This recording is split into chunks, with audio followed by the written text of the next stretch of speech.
So, Guillermo, thank you. Okay, thank you.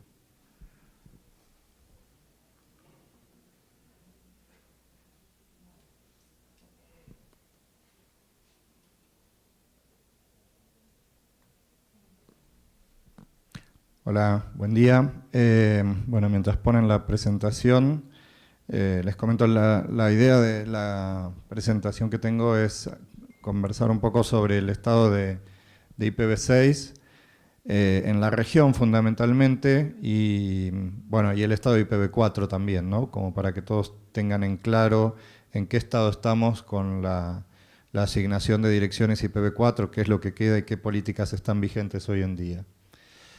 Yo soy de la CNIC. La CNIC, supongo que la mayoría conocen lo que es el registro de direcciones IP de Latinoamérica y el Caribe.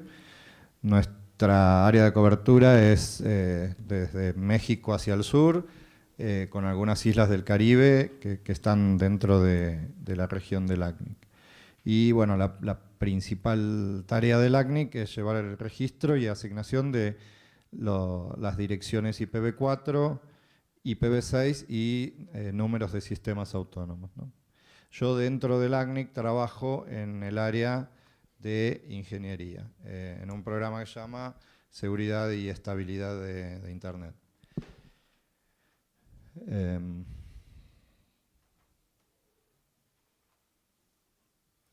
Bueno, como les decía, IPv4, ¿en qué estado estamos, no? Supongo que esto lo han visto montones de veces, la cantidad de direcciones IP, que 4.000 millones, la cantidad de población y bueno, el crecimiento de dispositivos.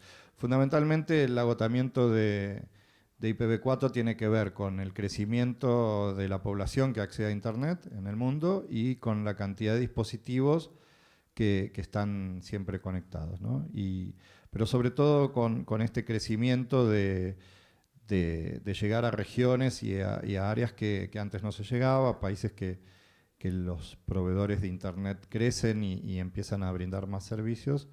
El tema de los celulares, hoy en día cuando venimos a una conferencia seguramente tenemos por lo menos 2 o 3 dispositivos que necesitan una dirección IP. Y bueno, este es un gráfico de Google que muestra que ya se superó el límite en cuanto a personas, pero el interesante es el de dispositivos conectados que crece exponencialmente, ¿no?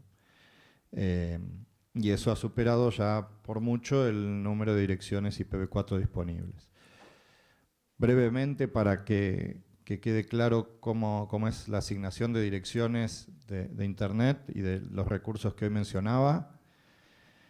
Existen 5 registros regionales en el mundo.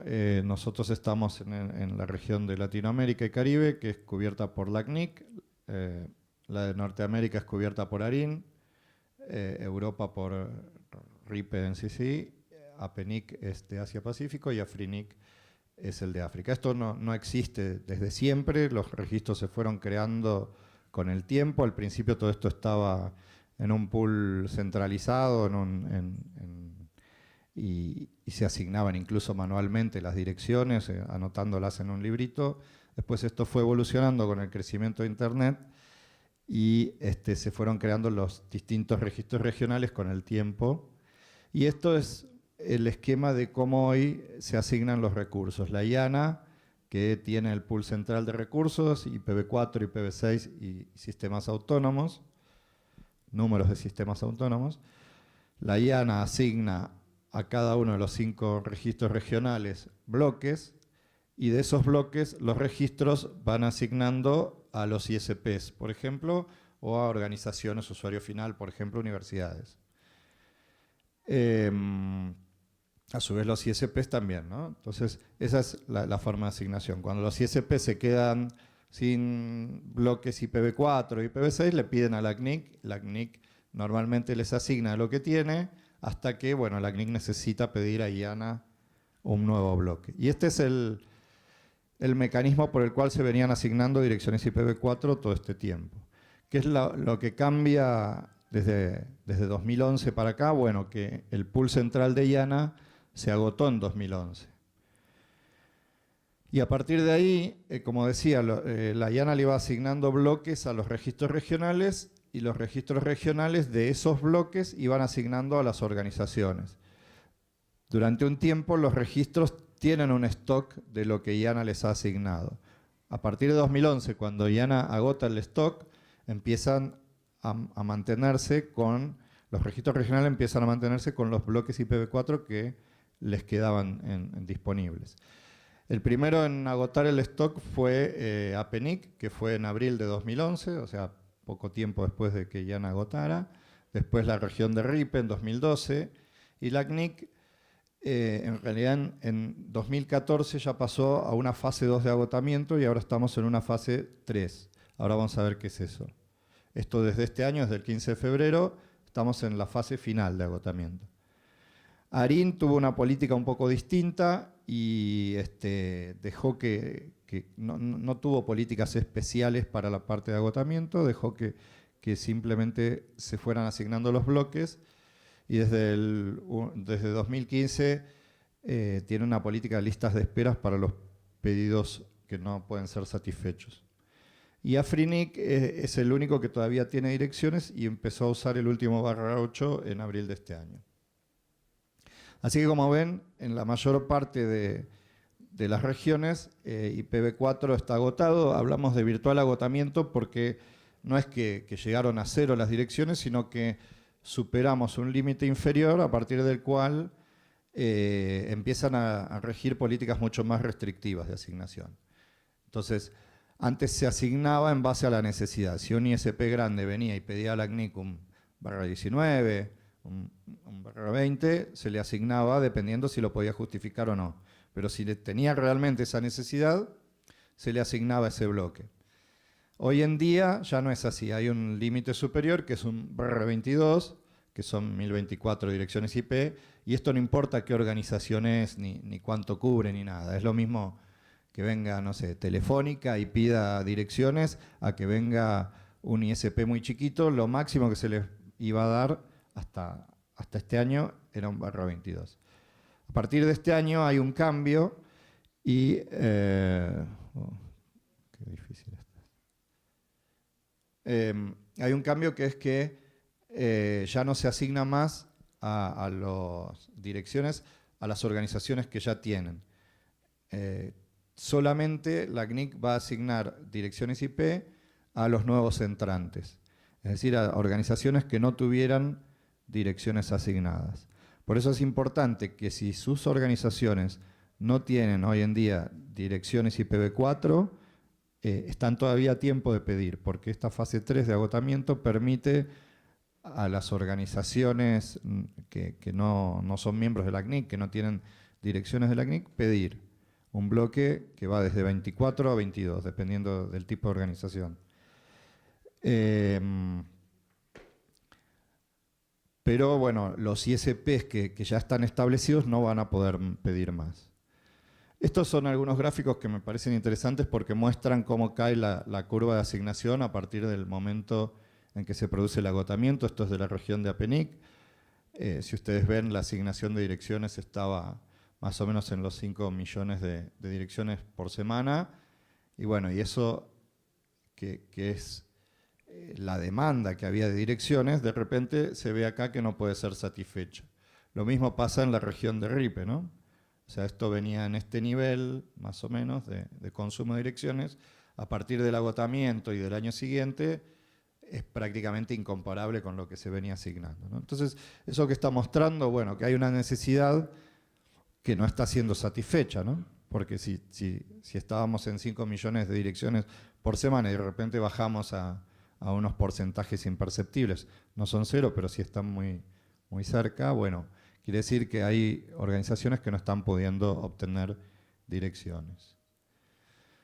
Como decía, la fase 3, esta división en fases que se hizo en la CNIC, no la tomamos nosotros la decisión, sino que la tomó la comunidad. Esto se debate en una lista que es el Foro Público de Políticas de la CNIC. Cualquiera puede participar, cualquiera de ustedes se puede anotar ahí y puede opinar. No hace falta ser miembro de la CNIC para eso, cualquiera puede anotarse en esa lista y ver las discusiones. Y lo que se discute ahí es justamente cuáles van a ser las políticas o procedimientos que rigen la asignación de direcciones. Entonces, en base a esa discusión se decidió dividir en estas fases. Como les comenté, no en todos los registros fue igual. En ARIM fue bastante distinto. En RIPE y en APNIC se decidió a partir de un /8 que empezaron las políticas más restrictivas. Acá fue al llegar a un /10. Y ahora estamos acá en la última parte, que es la de nuevos entrantes, donde solo se asignan direcciones a los que no tuvieran antes. Bueno. Entonces, a partir de acá uno se plantea, bueno, ¿qué hacemos, no? Porque Internet sigue creciendo y se siguen necesitando direcciones. Y un poco, ¿qué es lo que están haciendo los ISPs en Latinoamérica? Los caminos posibles hoy en día son, bueno, poner Carrier Grade NAT y tratar de extender las direcciones IPv4 que tenemos. Y supongo que saben lo que es el Carrier Grade NAT, es un NAT de gran escala, donde lo que hacemos es poner como cadenas de NAT, o sea, ya no solo el NAT en la casa del usuario, sino a nivel del service provider. Y entonces, tratar de extender el uso de las direcciones IPv4. O sea, un recurso que ya no tenemos, pero tratamos de compartir lo más posible. La otra posibilidad es recurrir al mercado de transferencias de direcciones. Esto existe, ya hay políticas aprobadas en la región para permitir las transferencias dentro de la región. Y eso, bueno, para algunas situaciones puede servir, pero también es algo que es de corto plazo porque los costos van creciendo esas direcciones, que hoy en día están más o menos en los $15 por dirección IP. Y bueno, eso en algún momento ya no se va a poder, ¿no? Esto funciona en la medida que haya organizaciones dispuestas a ceder sus recursos, a ponerlos en el mercado, porque son organizaciones que tienen recursos disponibles, ¿no? Esto pasa más en las regiones como ARIM, por ejemplo, donde al principio algunas universidades o organizaciones obtuvieron bloques /8. En nuestra región hay muchas universidades y organizaciones que tienen /16, por ejemplo, que podrían ofrecer bloques. Pero bueno, es una solución de corto plazo. Y la tercera, bueno, es el despliegue de IPv6, posiblemente con algunas técnicas de transición como 464XLAT, que es la que más éxito está teniendo y que vamos a mencionarlo un poquito. Y entonces, ¿qué están haciendo los ISPs en Latinoamérica? Esto surge de varias entrevistas que hicimos con los ISPs, los principales de la región, entre 2015 y 2016. La mayoría está utilizando Carrier Grade NAT para el acceso masivo, fundamentalmente en la red móvil, que es donde menos problemas les trae. También a veces en la red residencial, pero en las aplicaciones residenciales es donde más surgen los problemas con Carrier Grade NAT, porque hay aplicaciones que no lo soportan, por ejemplo, aplicaciones de juegos, y entonces es donde más quejas reciben los ISPs. Entonces, lo que muchos nos decían que estaban haciendo es, bueno, cuando el usuario se queja lo suficiente, le dan una IP pública. Mientras tanto, a todos los demás le dan Carrier Grade NAT y, bueno, depende un poco de eso, ¿no? De cuánto uno se queje. Normalmente para usuarios corporativos sí reservan los bloques de IP pública, entonces los bloques que pueden liberar de la red móvil o de la residencial los guardan para los usuarios corporativos que necesitan direcciones públicas. Bueno, esto sin implementar IPv6 en paralelo no es una solución porque seguimos teniendo el mismo problema y solo estamos invirtiendo en equipos grandes de Carrier Grade NAT que son costosos y que no tenemos un fin, no vamos a terminar de invertir en esos equipos porque no estamos encontrando una solución definitiva, ¿no?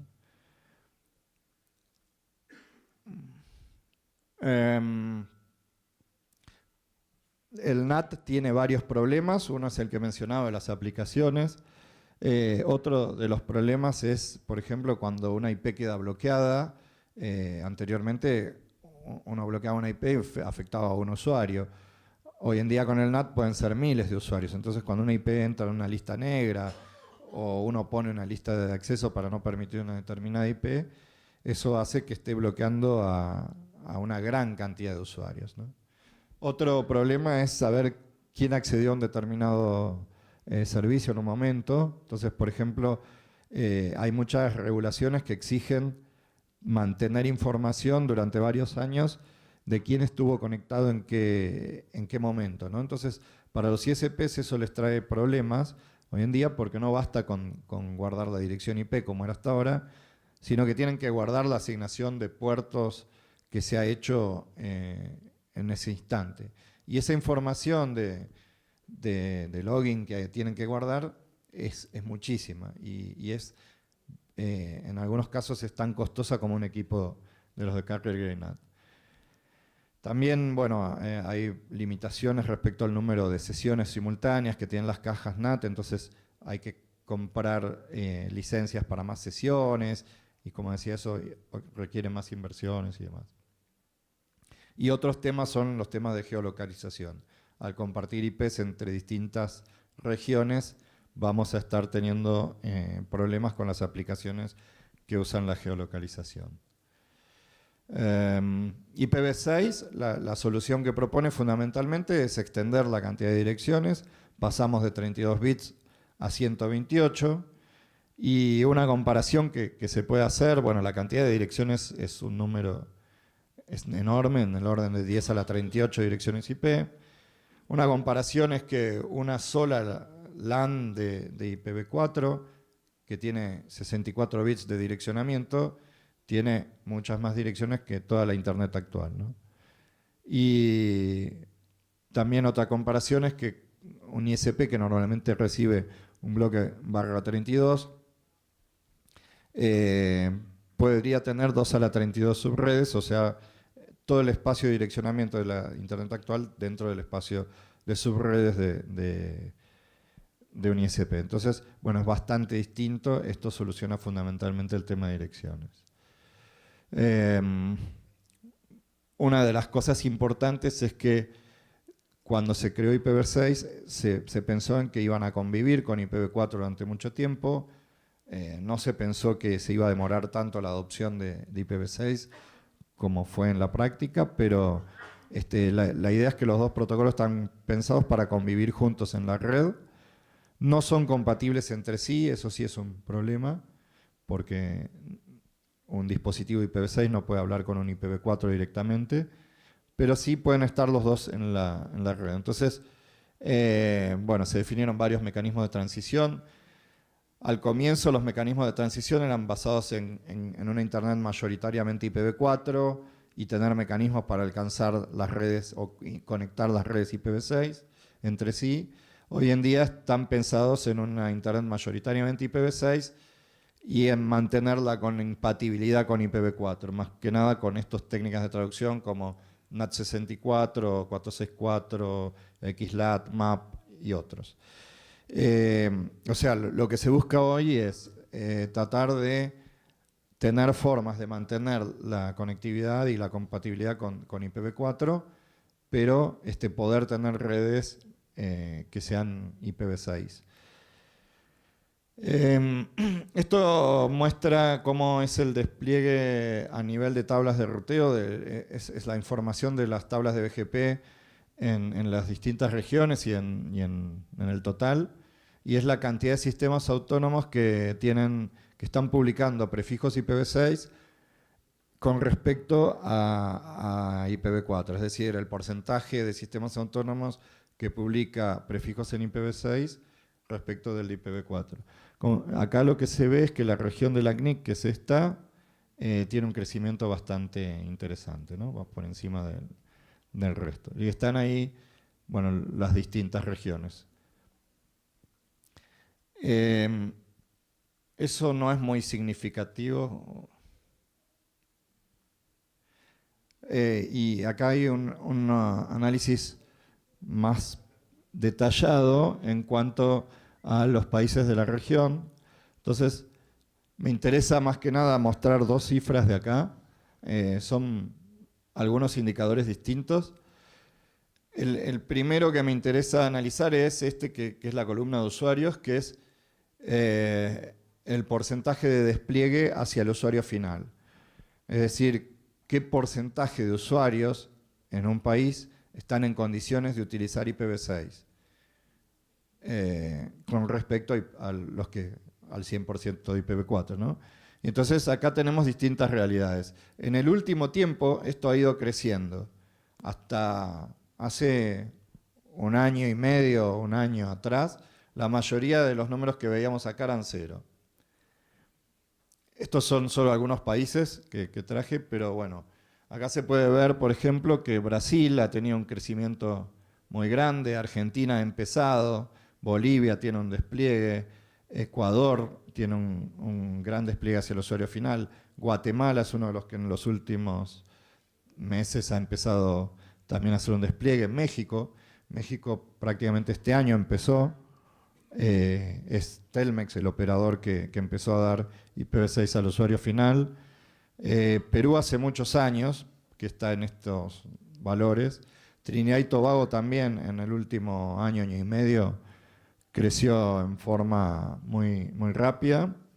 Y Uruguay también empezó ahora en los últimos meses a desplegar hacia los usuarios finales IPv6.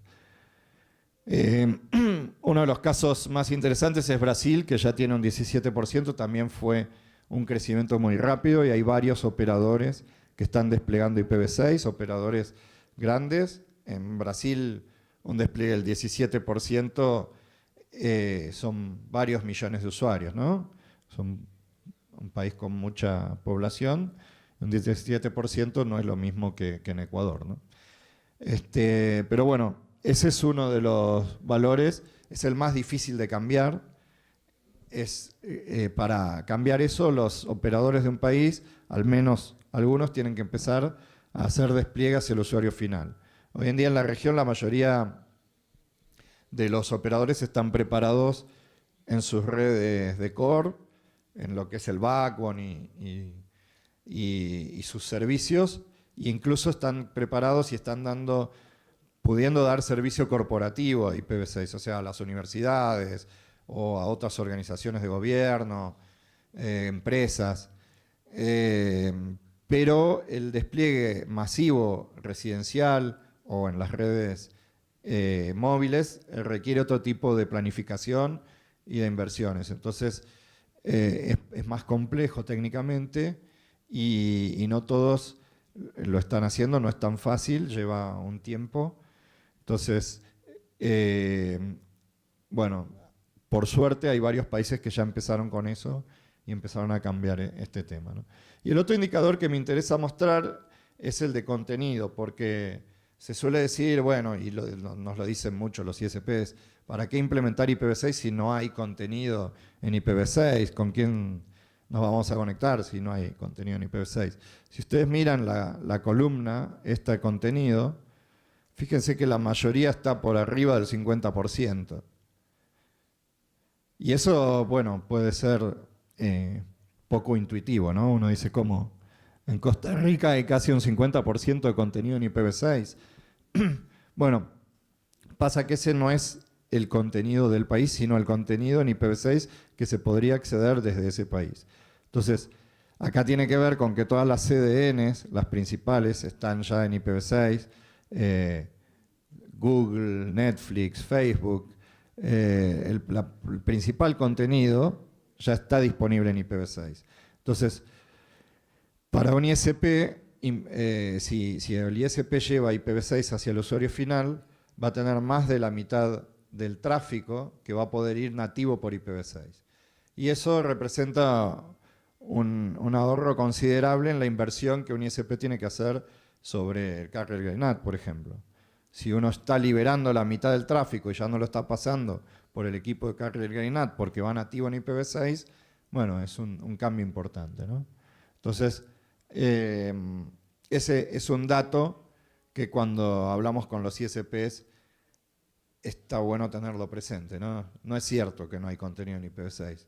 Al contrario, la mayoría del tráfico hoy en día puede ir por IPv6 nativo si uno hace un despliegue bien hecho, ¿no? O sea, que despliegue IPv6 tanto en los enlaces de tránsito como en los de peering, en las CDNs y demás.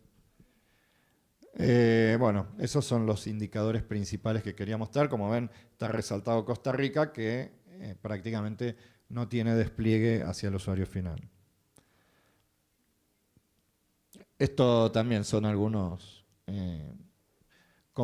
comparaciones de Costa Rica y Guatemala. Por ejemplo, Guatemala empezó este año o a fin del año pasado con un despliegue de IPv6 y ha crecido. Esto es Trinidad y Tobago, que viene creciendo en forma constante. Y bueno, este es el gráfico de Costa Rica, que también está en otra escala, ¿no? Bueno, esto lo comenté, la idea de por qué desplegar IPv6 hoy, el ahorro que produce y las ventajas que tiene, porque las aplicaciones que no funcionan detrás de los carrier grade NAT en general funcionan con IPv6 nativo, ¿no? Si uno piensa las aplicaciones de Google, Netflix, y que muchas veces algunas de ellas, por ejemplo Google Maps, puede tener problemas detrás de carrier grade NAT cuando se hace... cuando se comparten mucho los puertos, las IPs, bueno, en forma nativa no tiene problemas en IPv6. Netflix lo mismo, ¿no? Si ustedes miran una película no se van a dar cuenta si la miran por IPv6 o IPv4, por IPv6 va a ir sin problemas. Y entonces, bueno, esto es una consecuencia de eso. Los ISPs van a tener menos problemas, menos quejas en los helpdesk. Bueno, esto ya lo comentamos, lo del contenido. Y algunas otras cosas que quería mencionar. 464XLAT es una tecnología que es complementaria a NAT64. El problema de NAT64 es que algunas aplicaciones no funcionan detrás de NAT64, entonces se desarrolló esta tecnología que es 464XLAT, que permite que las aplicaciones que no soportan IPv6 o que tienen literales IPv4 incluidos, igual funcionan. Con esto, los operadores no necesitan desplegar IPv4 hacia el usuario final, sino que esto les da al usuario una dirección IPv4 ficticia. Esto funciona muy bien en las redes de celulares porque los sistemas operativos Android ya implementan la parte que se llama CELAT, la parte de 464XLAT. Entonces, si un operador despliega IPv6, una red solo IPv6, y un usuario se conecta, bueno, si tiene un dispositivo Android va a poder usarla sin problemas porque el dispositivo va para las aplicaciones que pudieran ser solo IPv4, el dispositivo le va a dar una dirección IPv4, va a simular como que le diera. Y eso también funciona, una técnica similar en los data centers, que se llama SITDC, Stateless IP XMP Translation, para data centers, que también, esto es algo que están haciendo operadores en otras partes, en la región no lo hemos visto todavía, pero es que cuando tienen que armar un nuevo data center, despliegan un data center solo en IPv6 y a los clientes les dan IPv6 con esta técnica que le permite acceder a través de IPv4 también, ¿no? A los servicios. Entonces, ¿por qué se está haciendo así? Bueno, porque facilita mucho la administración por parte de los ISPs y porque además se corta el consumo de direcciones IPv4, ¿no? Los data centers son consumidores importantes de direcciones IPv4. Si yo no le tengo que dar más direcciones IPv4 a los clientes, bueno, me estoy ahorrando ese gasto en direcciones. Bueno, hasta ahí era lo que quería presentar. No sé si tienen preguntas o comentarios. Bueno, aquí.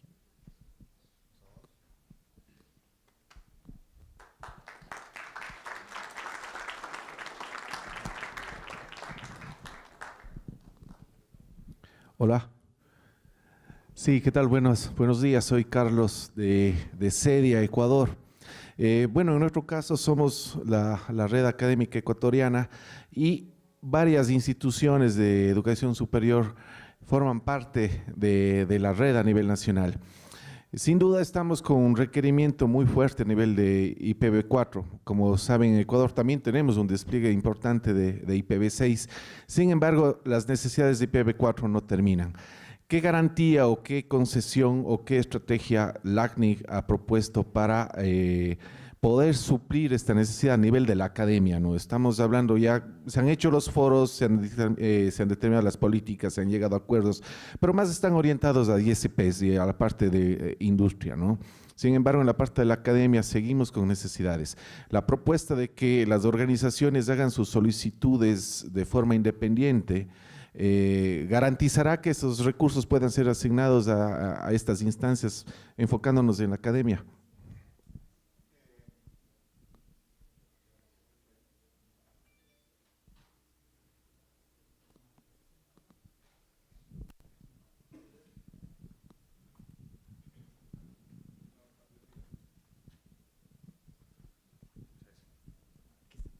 Gracias.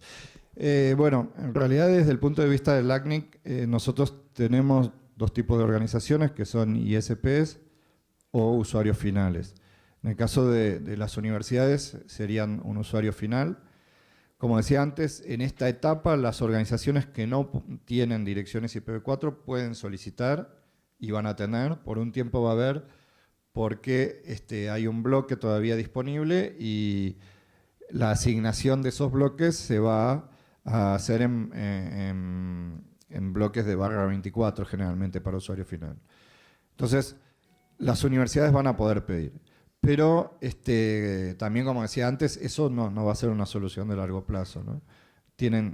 Si hoy en día están pensando en crecer sobre IPv4, están en un error, porque están usando una tecnología agotada, ¿no?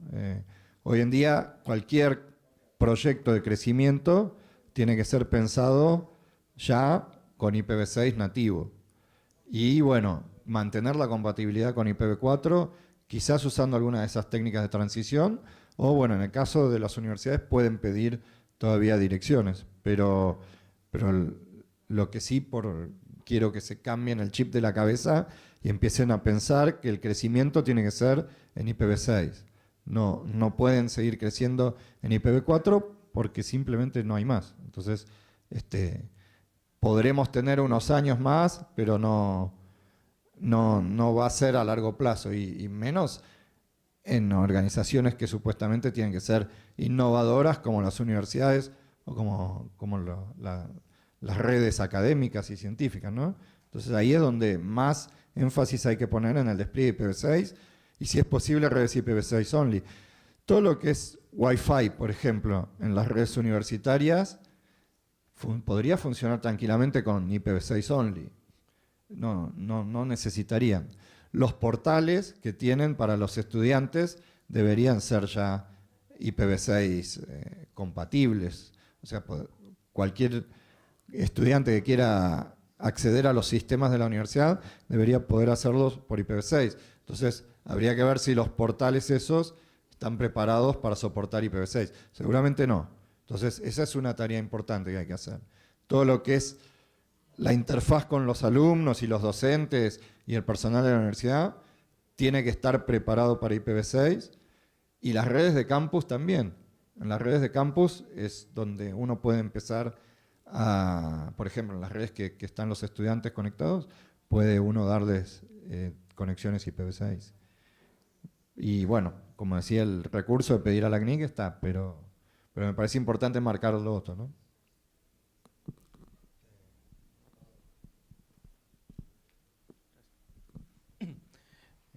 Sí, buenos días. Soy Julio Solano de la Santa Cruz, Bolivia, de la UPSA, una universidad.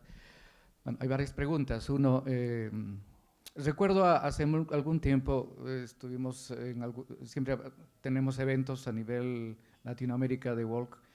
Juan Carlos Alonso fue una de las personas que nos indicó que esa vez el poder adquirir un IPv6 era relativamente gratuito. Había un proceso, no sé si eso cambió, sería interesante. Dos, también, porque desde esa vez ha habido poca actividad también académica en el tema de IPv6. La pregunta va también, ¿en qué medida podemos tener digamos, un acuerdo, LACNIC, universidades, para promover, porque creo que esto tendría y sería interesante, como dicen, conveniencia mutua, que la universidad que genera alumnos, que después va a ir a los alumnos a las instituciones y a los ISPs, pues puedan no solamente promover eso, sino también la única manera de poner el conocimiento, porque también creo que el tema en algunos países son falta de conocimiento, es decir, IPv4 es muy simple, hay ciertas cosas que hay que hacer y punto, y entender IPv6 todavía para mucha gente es un mito, y creo que ese también el miedo de no saber exactamente qué es, de varios aspectos, seguridad, etcétera, hace que las instituciones tampoco promuevan esta actividad. Y la otra es que de la tabla que usted mostró, me asombra realmente, y aquí un poco conversando con los colegas, que Bolivia tenga 4 puntos, que son porcentajes, ¿verdad?, de usuarios, pero creo multiplicando por la cantidad de usuarios, ya con un dato real, y no sé si lo tiene eso, muchos países quedarían muy al margen de ese porcentaje, porque veo, por ejemplo, Chile, que es 0.12, entiendo, y me asombra ese porcentaje, siendo que Chile ya hace mucho tiempo ahí está, pero entonces tal vez multiplicando por la cantidad de usuarios, entiendo, esto cambia diferentemente el mapa. Eso. Bueno, empiezo por la última. El porcentaje tiene que ver con, digamos, esos porcentajes son calculados en base a distintas cuestiones. Una es Google, por ejemplo, otra es una aplicación que es de APNIC desarrollada. Pero bueno, lo que mide, ¿por qué Bolivia tiene más que Chile? Bueno, porque en Chile ningún operador está desplegando IPv6 hacia el usuario final. Y en Bolivia sí, en Bolivia Comteco, por ejemplo, ya ha hecho un despliegue importante. Si bien es un operador que no es muy grande, es significativo, por eso está en ese valor, entre un 4 y un 5%, ¿no? Esos porcentajes no son del todo exactos, depende de dónde uno lo mida. Si lo mide en Google, el contenido es de una manera, si lo mide en Akamai es otra, si lo mide con esta aplicación que comenté de APNIC es distinto, pero bueno, lo que sí es claro es cuando se pasa el 1%, ¿no? Eso ya nos está indicando que un país empezó, al menos algunos operadores, a hacer la transición y a desplegar hacia el usuario final. Así que, bueno, Bolivia, al menos hay un operador que lo está haciendo, y en realidad cuando estuvimos ahí había más de uno que ya lo tenían los planes, había algunos grandes que estaban a punto de empezar a ofrecerlo al usuario final. Y en Chile no, ¿y por qué? Bueno, tiene que ver con que la penetración de la banda ancha, por ejemplo, en Chile es tan extensa que ellos crecen muy bajo. Y entonces los operadores nos comentaban que tenían todavía direcciones IPv4 y que la tasa de crecimiento que tenían no les hacía por ahora, al ser más baja la tasa de crecimiento que en otros países, no necesitaban todavía direcciones, ¿no? Entonces, bueno, eso es una paradoja un poco. El gran desarrollo de Internet de Chile hace que no necesiten todavía IPv6. Respecto de las capacitaciones, nosotros en LACNIC tenemos, bueno, ahí en el stand de LACNIC hay un calendario de capacitaciones a través del campus virtual. Tenemos 2 cursos de IPv6, uno básico que cualquiera lo puede tomar, es libre. Ese es sin tutor, pero bueno, como para tener una primera introducción al tema es útil. Y después tenemos uno de IPv6 avanzado, que ese sí es con tutor, y cada organización que es miembro de la CNIC tiene derecho a tener dos personas que hagan el curso, ¿no? Y por otro lado, solemos organizar capacitaciones presenciales sobre IPv6, por un lado en los eventos de la CNIC, que son 2 por año. Si pueden ir a esos eventos, ahí hay talleres de IPv6 de todo un día, donde se ve mucho el tema de IPv6 en los ISPs, en última milla, pero también cuestiones que son más generales, como el tema de direccionamiento, de cómo asignar las direcciones en una organización, y bueno, que son cosas que pueden servir más a las universidades.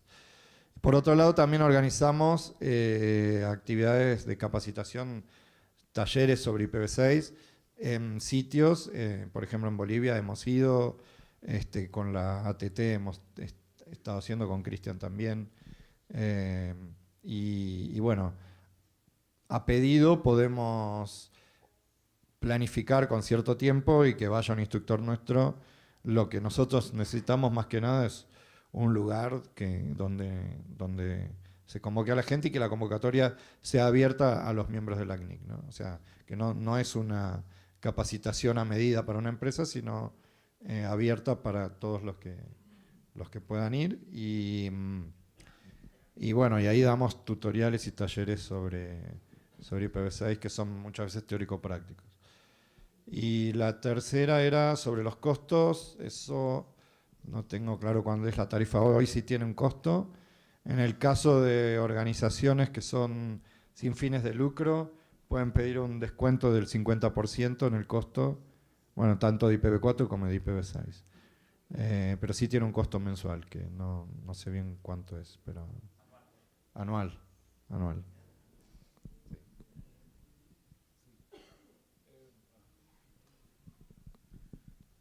Te podría hablar, pero Leonardo González de Universidad de los Andes, Venezuela. El problema más bien no sería convencer no a nosotros, sino a los entes gubernamentales, los reguladores de cada país. Así, simplemente. En realidad nosotros, a nivel de gobierno, lo que tratamos de hacer no es que regulen, sino que el gobierno implemente IPv6 en sus redes y lo pida en las licitaciones. Entonces, de esa manera, más que obligar a los ISPs, que traería varios problemas y que probablemente los tiempos después no se cumplan. En algunos países han sacado, por ejemplo, reglamentaciones así, pero después es difícil llevar eso a la práctica, porque depende de cada ISP y cómo pueda hacer la implementación. Entonces, nosotros lo que sí tratamos de hacer con los diferentes gobiernos es impulsarlos a que muevan sus portales, sus redes a IPv6, y entonces todas las compras que hagan, las hagan ya pidiendo IPv6. Y ahí los ISP se van a interesar porque les interesa darle servicio a las redes de gobierno, ¿no? Entonces, bueno, tratamos de hacerlo más por ese lado. Y sí estamos trabajando con varios gobiernos de la región en eso.